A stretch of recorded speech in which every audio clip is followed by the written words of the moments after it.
I'm banned from change.org. I'm not allowed to sign a petition on change.org at all. I'm just banned from their platform completely, and Patreon. Well, so you can't get funding either. No. On what grounds were you banned from those platforms? It's normally some sort of generic hate speech style email that I'm hateful, promoting hate.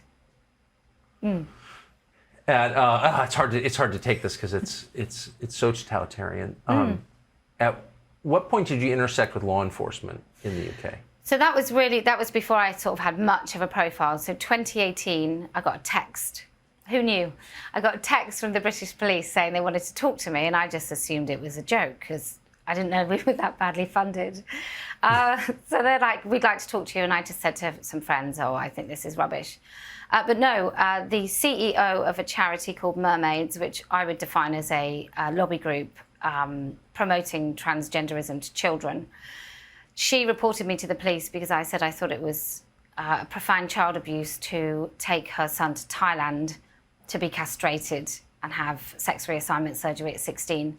It was actually on his 16th birthday. She had her son castrated? Yeah. Age 16, the youngest person in Thailand, and I think since then you can't do it until you're 18. Personally, I don't think it should ever be done. But she'd reported me, and they tried to do me for hate speech, conspiracy, because other people agreed with me. Malicious communications, nuisance, public order. So it was a whole Wait, she had her 16-year-old son castrated in a foreign country. You said you thought that was wrong. The police visited your house, but did they? I mean, she had her son castrated, but no cops visited her house? No, because what she did was empowering. In fact, during the police interview, the hate crime officer, which is just a nonsense in itself, but the hate crime officer said, did you know that sex reassignment surgery doesn't include castration? And I just thought, what does he think it is? If you get, does he honestly think it's a magic wand where someone said, you are now a girl, and there's no genital alteration?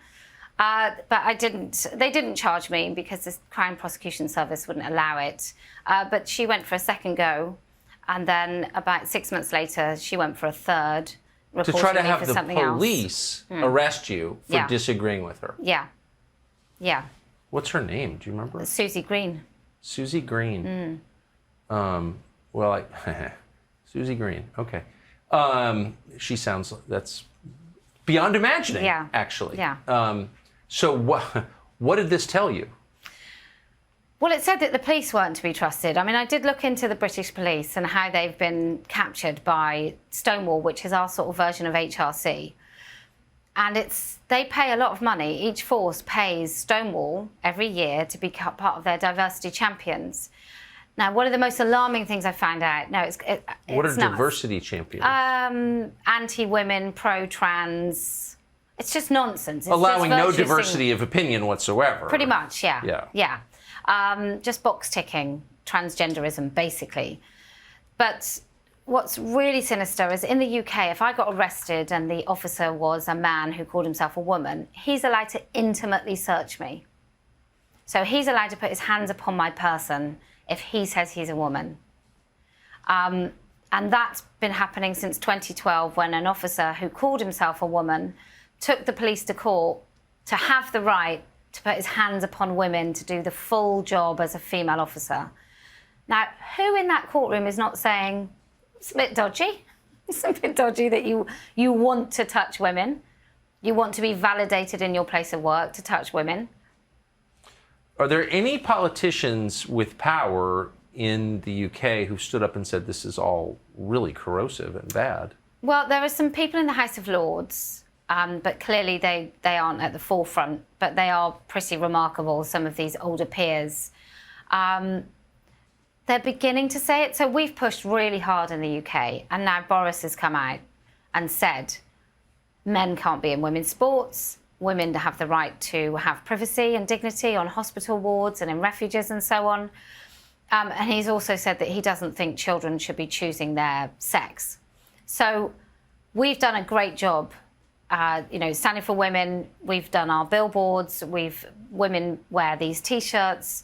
Women feel empowered when they see our stickers, which sounds remarkably kind of immodest. But if you're living in an environment where you can't speak, and then you go somewhere and you see someone with this T-shirt, right? I get letters from women where they say they don't feel alone anymore. They don't feel isolated in their beliefs. Now, because of all these threads, and there's other groups that do it, although not quite as well, Tucker, I'm not going to lie. But there's other women's groups. And because of all these different ways of attacking this issue, we have come to a point where our Prime Minister has said something pretty brilliant. I'm afraid the fight now really is here, because you don't have a president saying anything remotely brilliant. No, we have a president just the opposite, who is I don't know how closely you follow American society, but as our life expectancy declines and our economy unravels, he's spending his time lecturing us about how anyone who disagrees with him and agrees with you is a bigot and a hater and must be suppressed by the state. So we have just the opposite, actually. And it's highly, highly aggressive. But you came over, and I just want to again apologize for exporting that poison into your country, which doesn't deserve it. But you come over to the United States to follow this controversy over Leah Thomas and NCAA college swimming. Yeah. What do you think? I think it's great. I mean, it's awful. It's terrible that you've got these men in women's sports, and I know it goes throughout your colleges. Clearly, you have much better funding. It's much more at stake than, we're not particularly sporty. We don't really have the weather. So you are, this is big stuff. So this is great. This is a very good way of saying to people, look at the crazy stuff that's happening. Yes. It's big, it's front and center. He's not a small man. He's a massive bloke. Yeah. And so he is a massive bloke. That was my thought. And so it's good. It's good to see something so polarizing, I think. I think it shines a light. But you're suggesting that there are other battles that aren't getting the attention they deserve. You're mutilating kids. I mean, there's nothing funny about a 15-year-old girl in Oregon can have her breasts removed without her parents' consent. This is being fed. It's not even being taught. It's being fed in schools. I can't quite get my head around this country, normal, ordinary people saying, yeah, it's fine if she's 13, cut her breasts off, eradicate her fertility. For little boys, make sure he never has a sexual moment in his life. We'll just eradicate his sexual function when he's like 9 years old, because some Munchausen's by proxy mother just wants to feel a bit special, so she goes down that route. And if it's not these very dangerous, manipulative, crazy parents, then you've got lots of people making money out of surgeries and puberty blockers. You've got schools that are feeding it. You've got counsellors that will go along with it. You've got the state that will remove children. I mean, it's so barbaric and sinister and grotesque. I don't think most people believe it's even happening, because how could it? So I'm struck dumb by your articulate description of that. For our viewers who aren't familiar with the term Munchausen by proxy, will you explain that? What you think is happening here with the parents, the moms? Well, I think these mums need something better in their lives. But what they're trying to do is they're inflicting this ideology onto their children and reading stuff into it that doesn't exist in order to elevate their own self-esteem, self-worth, place in society. There is one child who's quite famous, whose name escapes me, I'm afraid, whose mother admits to beating him when he was a young boy for perceived homosexual kind of behaviours, so effeminate boy behaviours. She beat him because she couldn't bear him to be gay, and now she's one of the women championed for having a trans daughter. So her son, she's pretending to be a girl. Clearly there's some deep-seated homophobia there. And she's celebrated. And everyone's ignoring the fact that she really is a monster. Unbelievable. So Munchausen by proxy, as I understand it, is a syndrome wherein almost always a mother, a parent, sort of transfers neuroses onto a child in the form of imagined illness. Yeah. Right.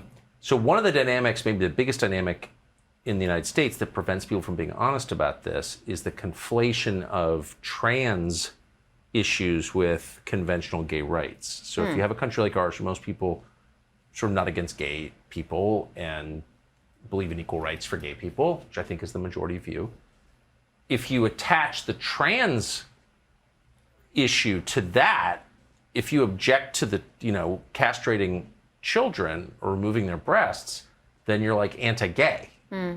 Does that make sense? Yeah, totally. And Americans don't want to be called anti-gay, so they're like, I'm not getting involved in that. I mean, that's a clever move, isn't it? Yeah. Like, I think it's a deliberate move to attach this ideology onto other rights issues. They frequently use the language of other civil rights issues. Like there's intersex rights in which doctors would make a decision really early on about a child with ambiguous genitals to make them one sex or another. Now, they didn't do it because they were malicious and they hated intersex people. They did it because they thought the best outcome for the child would be. Now, it transpires that it isn't. It's much better to let that child grow and to see how that child's makeup works and whatever. There's been a lot of research on this subject because the intersex is a naturally biologically occurring syndrome is very rare. Yeah. Where there are indistinct genitalia. But that's called assigned at birth. So that was, and now transgenderism uses this notion of assigned at birth.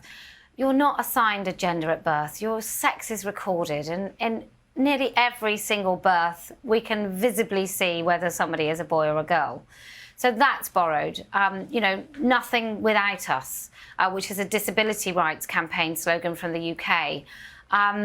They're borrowing stuff. I don't really know why it's so easy to convince people of this absolute lie, as we've already discussed, but it is, and it's happening.